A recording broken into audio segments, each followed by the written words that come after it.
மீனாவும் முத்துவும் கேமில் வின் பண்ணிவிட்டு ப்ரைஸ் மணியை வாங்கிட்டு வீட்டுக்கு வந்துட்டாங்க. வந்ததுக்கப்புறம் அண்ணாமலை கேட்குறாங்க, என்னம்மா மீனா, என்ன மாதிரிலாம் கொஸ்டின் கேட்டாங்க உங்களுக்கு, எப்படி வின் பண்ணீங்க அப்படின்னு சொல்லிட்டு கேட்குறாங்க. கேட்ட உடனேவும் முத்து சொல்கிறாங்க, மீனா ஒரு கேள்வியை எடுத்து விடு, அப்பாவுக்கு கேட்குறாங்க பாரு, ஒரு கேள்வியை சொல்லு அப்படின்னு சொல்கிறாங்க. அதுக்கு மீனா சொல்கிறாங்க, மாமா எங்களுக்கு நிறைய கொஸ்டின்லாம் கேட்டாங்க. நாங்கள் கரெக்டாக தான் ஆன்சர் சொன்னோம், உண்மையாக எங்களுக்கு தெரிஞ்சதை ஆன்சரை சொன்னோம். ஆனால் சில கேள்விலாம் கொஞ்சம் வித்தியாசமாக இருந்துச்சு மாமா அப்படின்னு சொல்கிறாங்க. அதுக்கு அண்ணாமலை, என்னம்மா சொல்கிற, அது எந்த மாதிரி கேள்வி அப்படி கேட்காங்க. உடனே மீனா சொல்கிறாங்க, மாமா அதாவது ஹஸ்பண்ட் ஒய்ஃபுக்கு சண்டை வராமல் இருக்கவே கூடாதான், சண்டை வரணுமா கண்டிப்பாக. அப்படி சண்டை வராமல் இருந்துச்சு அப்படின்னா அவங்களுக்குள்ள ஏதோ ஒரு ஒளிவு மறைவாக ஏதாவது ரகசியம் ஒழிச்சு வச்சுருப்பாங்களாம் அப்படின்னு மீனா சொல்கிறாங்க. சொன்ன உடனேவா முத்து சொல்கிறாங்க, என்ன, ஆமாப்பா இந்த மாதிரி தான் கேள்வி கேட்டாங்க, நாங்கள் ஆன்சர் சொன்னோம், அதுக்கு அந்த நடுவர் அப்படி சொன்னாங்க அப்படின்னு முத்து சொல்கிறாங்க. என்னடா இது புதுசாக இருக்குது அப்படிங்க. ஆமாப்பா, சில பேர் நம்ம வீட்லேயும் சண்டை போடாமல் நல்ல கப்புலாக இருக்கிறோம், நாங்கள் தான் பெஸ்ட்டு ஜோடி அப்படின்லாம் சொன்னாங்கல்ல. ஆனால் அங்கே நடுவர்களே சொன்னாங்க, சண்டை போட்டு இப்போ அதாவது அவங்க ரெண்டு பேர்த்துக்குள்ளேயுமே சண்டை சச்சரவு வந்தால் தான் நல்ல ஹஸ்பண்டு அண்ட் ஒய்ஃபு அப்படின்னு சொன்னாங்கப்பா அப்படின்னு சொன்ன உடனே விஜயா கிட்ட நம்ம ரோகிணி நின்றுக்கிட்டு இருக்கிறாங்க. அப்போ மனோஜ் அப்பா அதெல்லாம் ஒன்றும் கிடையாது, நாங்கள் ரெண்டு பேரும் சண்டை போடாமல் தானே இருக்கிறோம், அப்போ நாங்கள் என்ன பொய் சொல்கிறோமா அப்படின்னு சொல்கிறாங்க. உடனே முத்து அது யாருக்குடா தெரியும், நீ எப்பயுமே ஓடுகாலி தான், பார்லர் அம்மா கண்டு ஏதோ ரகசியத்தை மறைக்குதோ என்னமோ அப்படின்னு சொல்லிடுறாங்க. சொன்ன உடனே ரோகிணி வேகமாக கிச்சன் பக்கம் போயிடுறாங்க. மனோஜ் எங்கே பாடுறா, நீயே ஏதோ ஒரு ஃப்ளூக்கில் தான் ஜெயிச்சிருக்கிற, என்ன அவங்க கேட்ட கேள்விக்கு நீயே ஏடா கூடமாக பதில் சொல்லியிருக்க, அவங்களுக்கு பிடிச்சி போயிடுச்சு, அதனால தான் உன்னைய செலக்ட் பண்ணியிருக்கிறாங்க. நீ இதை வச்சுக்கிட்டு நான் தான் இந்த மாதிரி ஜோடியில் வின் பண்ணேன் வச்சேன்னு சொல்லிட்டு நீ ரொம்ப ஆடிக்கிட்டு தெரியாத அப்படின்னு சொல்கிறாங்க.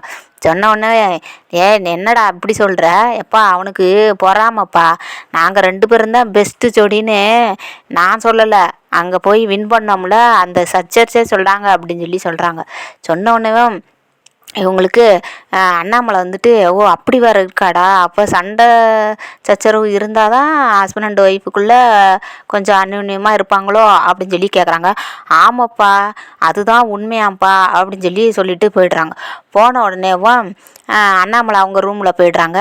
முத்துவும் மீனாவும், வா மீனா நம்ம போவோம் அப்படின்னு முத்துவை மீனாவை கூப்பிட்டுட்டு கட்டிலில் போய் உக்காந்துக்கிறாங்க ஹாலில். நம்ம விஜயா எங்கடா பக்கத்தில் இருந்த ரோகிணியை காணுமே அப்படின்னு தேடிக்கிட்டு இருக்கிறாங்க. தேடிக்கிட்டு இருக்கும் போலேயவும் எங்கே போனா ரோகிணி அப்படின்னு மனோஜிட்ட கேட்குறாங்க. தெரியலையம்மா, அது காணுமே அப்படின்னு என்னடா இவன் சொல்கிறத பார்த்தா நீங்கள் என்னடா கேள்வி கேட்டாங்க, எப்படிடா ஆன்சர் சொன்னீங்க அப்படின்னு விஜயா கேட்குறாங்க. அம்மா நீங்கள் வேற, அவன் ஏதோ ஒரு பொய்யை சொல்லிட்டு போய்கிட்டு இருக்கியாம்மா, நீங்கள் அதெல்லாம் ஒன்றும் கண்டுக்காதீங்கம்மா அப்படின்னு மனோஜ் விஜயா கிட்ட ஏதோ மலிப்பு பேசிட்டு போய்கிட்டே இருக்கிறாங்க. விஜயா எங்கே ரோகிணியை காணோம் அப்படின்னு தேடிக்கிட்டு இருக்காங்க. அப்போ விஜயாவே யோசிக்க ஆரம்பிக்கிறாங்க.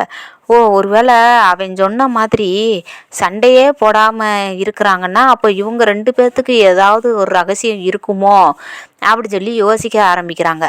அப்படி இருந்தோம் மனோஜ்கிட்ட கேட்குறாங்க. மனோஜ் நீ ஏதாவது ரகசியத்தை மறைக்கிறியாடா அப்படின்னு கேட்காங்க.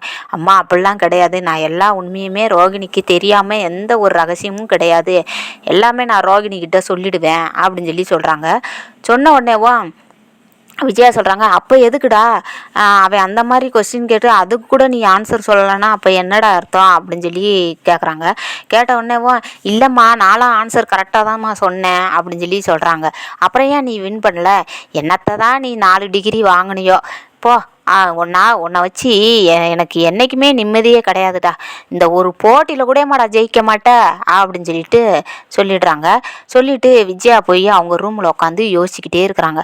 மனோஜ் எந்த உண்மையுமே எல்லா உண்மையுமே ரோஹிணிக்கிட்ட சொல்லியிருக்கேன், ஆனால் ரோஹிணி கண்டு ஏதாவது ரகசியத்தை நம்மக்கிட்ட மறைக்காளா என்னன்னு தெரியலையே அவளை பற்றி விசாரிக்காமலேவோ நம்ம பார்வதி சொன்னாலேன்னு சொல்லிட்டு அவளை கல்யாணம் பண்ணி வச்சோம் மனோஜுக்கு.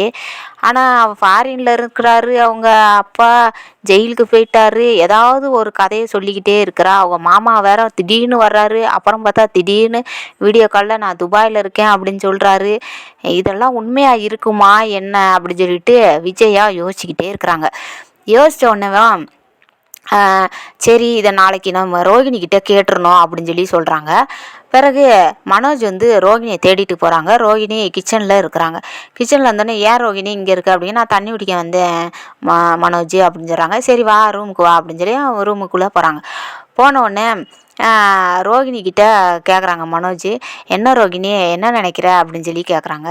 இல்லை நம்ம ஆண்டி தான் நம்மளை பெஸ்ட்டு ஜோடின்னு சொன்னாங்க, ஆனால் அந்த போட்டியில் போய் நம்ம வின் பண்ணலை பார்த்தியா அப்படின்னு சொல்லி சொல்கிறாங்க. அதெல்லாம் விடு, அம்மா பெஸ்ட்டு ஜோடின்னு சொல்லிட்டாங்களா அதுவே போதும் அப்படிங்க. இல்லை மனோஜ், நம்ம ஆண்டி வந்து நம்ம பெஸ்ட்டு ஜோடின்னு சொன்னாங்க, ஆனால் வந்துட்டு பாரேன் இப்போ அவங்க வின் பண்ணிட்டு வந்துட்டாங்கல்ல, இப்போ நம்மளை எப்படி பெஸ்ட்டு ஜோடின்னு சொல்லுவாங்க, அப்படி சொல்ல மாட்டாங்கல்ல, வெளியில் போயிட்டு வின் பண்ணிட்டு வந்தவங்களுக்கு தானே இங்கே பவர் இருக்கும் அப்படின்னு சொல்லி ரோகிணி வந்து மண்டையை போட்டு குழப்பிக்கிட்டே இருக்கிறாங்க அந்த விஷயத்தை வச்சு. உடனே மனோஜ் சொல்கிறாங்க, இல்லை ரோகிணி அதெல்லாம் நீ காதில் வாங்கிக்கிறாத, அவன் ஏதாவது ஒரு இதில் வின் பண்ணியிருப்பான், இதை வச்சு அவன் ஓட்டிக்கிட்டே கிடப்பான் ஒரு 4 நாளாக, விடு அதெல்லாம் விடு, நம்ம ஒரு பிஸ்னஸ் பண்ணுறோம், நம்ம தான் அடுத்தடுத்து முன்னேறி போய்கிட்டே இருப்போம் லைஃப்பில் அப்படின்னு சொல்லிட்டு நம்ம மனோஜ் எவ்வளவோ சொல்லி புரிய வைக்கிறாங்க ரோகிணிக்கு. ஆனால் ரோகிணி வந்துட்டு பெஸ்ட்டு ஜோடின்ற அவார்டு வாங்கவே இல்லையே, அட்லீஸ்ட் ஒரு வின்னர் இல்லாட்டா கூட ஒரு ரன்னர் ஆஃப்னாலும் நம்ம வாங்கியிருக்கலாமே, அதுவும் கூட ஸ்ருதிக்கும் ரவிக்கும் தானே போச்சு அப்படின்னு சொல்லிட்டு மனோஜ்கிட்ட சொல்கிறாங்க. சொன்ன உடனேவோ மனோஜ், நீ யோசிக்கிறது கரெக்டு தான் ரோகிணி, நான் கொஞ்சம் டைம் கொடுத்துருந்துருக்கணும், நான் டைம் கொடுக்காதனால தான் இந்த மாதிரி ஆயிடுச்சு, நான் நிறையா சொதப்பிட்டேன்ல, என்னால் தானே நம்ம வின் பண்ணாமல் போயிட்டோம் அப்படி இப்படின்னு சொல்லி சொல்கிறாங்க. சொன்ன உடனேவும் ரோகிணி வந்து அப்படிலாம் இல்லை மனோஜ், நம்ம இன்னும் பெஸ்ட்டாக கொஞ்சம் ஏதாவது சொல்லியிருக்கலாம் அப்படின்னு சொல்லி சொல்கிறாங்க. சொன்ன உடனேவும் மனோஜ் சொல்கிறாங்க, இல்லை ரோகிணி நம்ம நிறையா கொஸ்டினுக்கெல்லாம் ஆன்சர் கரெக்டாக தான் சொன்னோம் அப்படிங்காங்க. உடனேவும் ரோகிணி வந்து ரொம்ப ஃபீல் பண்ணி நிறையா விஷயத்த சொல்ல இன்னும் இவளுக்கு வந்து பெஸ்ட்டு ஜோடின்ற அவார்டு வாங்காதது கொஞ்சம் குறையா இருக்குது போல் அப்படின்னு சொல்லி நினச்சிக்கிட்டு அவங்க என்ன பண்ணுறாங்க, ரோகிணி நீ என் வாழ்க்கையில் வந்ததுலேருந்து தான் நிறையா விஷயம் வந்து எனக்கு நல்லதாகவே நடந்திருக்கு, அதனால் நான் வந்து உண்மையாக தான் உங்ககிட்ட பேசினேன், உண்மையாக தான் பழகினேன், நீ அதை பற்றி எதுவுமே இது பண்ணாத, நான் இந்த ஜீவா விஷயத்த கூட அவ விஷயத்துல இருந்து கூட நான் எல்லாமே உங்ககிட்ட உண்மையை தான் சொல்லியிருக்கிறேன், அதனால் நம்ம தான் பெஸ்ட்டு ஜோடியாக இருக்கிறோம் அப்படின்னு சொல்லி சொல்கிறாங்க. மனோஜ் சொல்ல ரோகிணிக்கு கொஞ்சம் பயம் வருது. அப்போ நம்ம நிறையா விஷயத்த மறைக்கிறதுனால, நிறையா பொய் சொல்கிறதுனால அப்படி இருக்குமோ அப்படின்னு சொல்லிட்டு பேசிக்கிட்டு இருக்கிறாங்க.